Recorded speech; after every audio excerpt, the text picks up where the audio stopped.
Bonjour à toutes, bonjour à tous et bienvenue pour une vidéo de géographie dans laquelle nous allons traiter aujourd'hui de l'influence des aires urbaines sur le territoire de la France. Pour commencer, nous allons essayer d'expliquer ce qu'est une aire urbaine.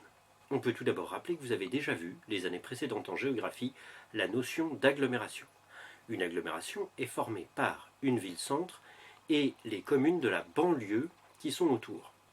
On pourrait dire, en prenant l'exemple de Tours, que Tours est une commune, donc la ville-centre, et qu'elle a autour d'elle plusieurs communes urbaines, que ce soit Saint-Pierre-des-Corps, Saint-Cyr, Chambray-les-Tours, Joué-les-Tours, et l'ensemble de ces communes forment ensemble une sorte de pôle urbain, un paysage urbain continu, c'est-à-dire que je peux me rendre de Tours à Saint-Cyr sans avoir l'impression de sortir de la ville. Cet ensemble est donc une agglomération.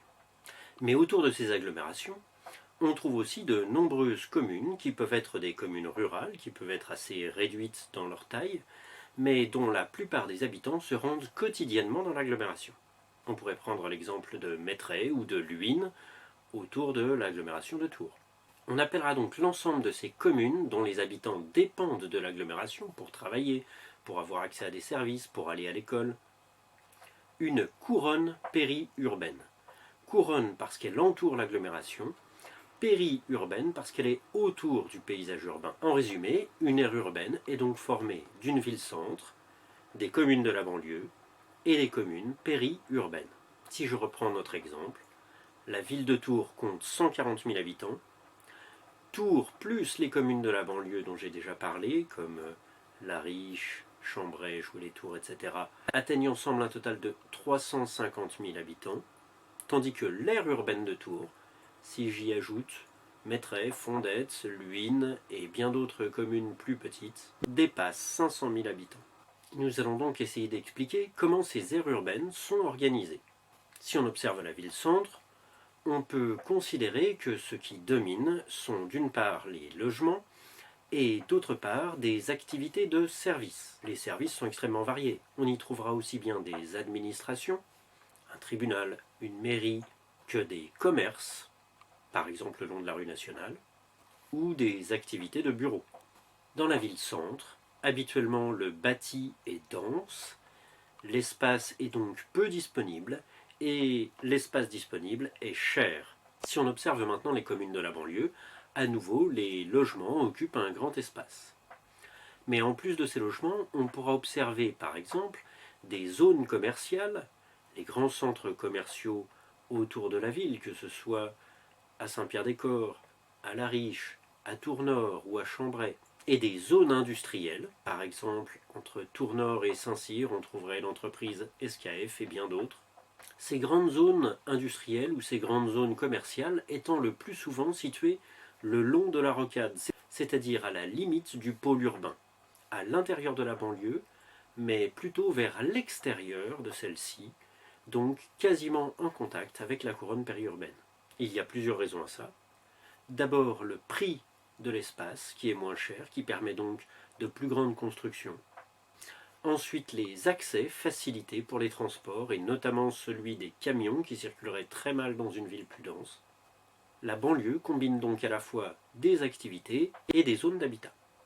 Enfin, observons la couronne périurbaine. Celle-ci comprend essentiellement des zones d'habitat et de beaucoup plus petits commerces.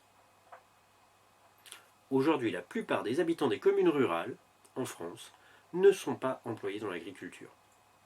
Si on observe les quartiers de cette couronne périurbaine, on peut avoir l'impression de voir un quartier de type urbain au milieu d'un paysage rural. En effet, ces quartiers ont souvent été construits en un seul coup, au cours d'une opération immobilière dans laquelle la plupart des maisons sont constituées sur des modèles ressemblants. Mais cela n'est pas sans entraîner un certain nombre de conflits dans cette couronne périurbaine, qu'on appelle des conflits d'usage. En effet, la plupart des familles qui ont souhaité s'installer dans la couronne périurbaine avaient pour objectif de pouvoir trouver un pavillon, c'est-à-dire une maison entourée par son jardin, à des prix beaucoup plus abordables que ce qu'ils auraient pu trouver dans la banlieue et encore plus, bien sûr, dans la ville-centre. Mais la recherche d'un cadre de vie agréable n'est pas toujours compatible avec l'existence, juste à côté, d'activités agricoles qui subsistent. Des élevages industriels, qui peuvent comprendre plusieurs milliers de poules, où plusieurs centaines de vaches provoquent du bruit, attirent des insectes. De même, l'épandage du fumier dans les champs pour les fertiliser entraîne des odeurs très désagréables. On appellera un conflit d'usage le fait que deux utilisations différentes de l'espace se retrouvent à cohabiter alors que l'une de ces utilisations entraîne des conséquences négatives pour les autres utilisateurs de l'espace. Ici, l'agriculture a des effets négatifs sur une autre utilisation de l'espace qui serait l'habitat. Essayons maintenant de déterminer l'importance de la périurbanisation en France. À l'heure actuelle, 85% de la population vit à l'intérieur d'une aire urbaine en France. Parmi ces aires urbaines, les plus dynamiques sont les plus peuplées, les métropoles régionales, des métropoles de taille nationale comme Lyon ou internationale, Paris étant la seule ville mondiale en France. Ces métropoles sont à la fois des centres de décision, des centres d'activité, c'est là qu'on trouvera le plus d'emplois, des lieux d'habitat, on a dit que les aires urbaines regroupent 85% de la population, et en plus on peut considérer que les transports sont organisés autour de ces aires urbaines. Transports en commun, beaucoup plus denses dans la ville-centre ou à proximité, mais aussi transports interurbains avec les grandes voies d'autoroutes, de chemins de fer, de lignes à grande vitesse qui vont relier uniquement les principales aires urbaines. Ces aires urbaines organisent donc le territoire de la France et cela a aussi un certain nombre de conséquences qui peuvent être négatives. La périurbanisation, c'est-à-dire l'extension des couronnes périurbaines, entraîne plusieurs conséquences. Parler d'un conflit d'usage entre l'habitat et l'agriculture, ce conflit d'usage aujourd'hui se résout principalement par la destruction de terres agricoles. Lorsqu'un agriculteur part à la retraite, ou lorsque son activité n'est pas assez rentable, il trouve rapidement des propositions de rachat de ces terres pour les transformer en nouveaux quartiers périurbains. Deuxième effet important, la périurbanisation a eu besoin de la voiture pour se développer, puisqu'en s'éloignant de la ville-centre, avec moins de transports en commun, les habitants ont besoin de rester mobiles. Mais l'utilisation intensive de la voiture pose des problèmes de pollution, bien sûr, mais aussi de trafic, puisque tous les jours, le matin, globalement, on a d'importants mouvements de la couronne périurbaine en direction de l'agglomération, et tous les soirs, d'importants mouvements de l'agglomération en direction de la couronne périurbaine.